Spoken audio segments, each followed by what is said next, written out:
This bylaw should just be the start. There should be a complete action plan that provides those protections that are needed. And it shouldn't take this long. The First Nations Family Advocate Office is responding to the City of Winnipeg's decision to delay a bylaw that would fine taxi and vehicle for hire drivers for harassment. On Thursday, Winnipeg City Council delayed a bylaw that would allow taxi, limo, and vehicle for hire drivers to be fined for harassing or assaulting their passengers. Among those who have commonly experienced this are First Nations women in the city.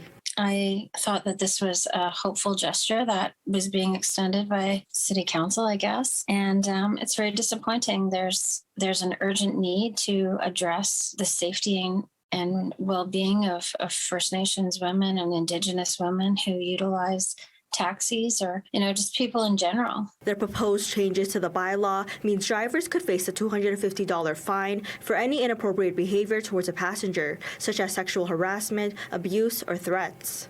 Driving with your cell phone is a higher ticket price than that. And so I think that the excuses for not passing it aren't great enough. Morgan says First Nations women experience harassment and discrimination from using taxi services as frequently as every couple of months. It's also a matter of sending a message that, they're listening to, these women and girls who have been victimized in cabs. It's saying that they see it and that they care and that they're working to do something. To do nothing is essentially that they don't care.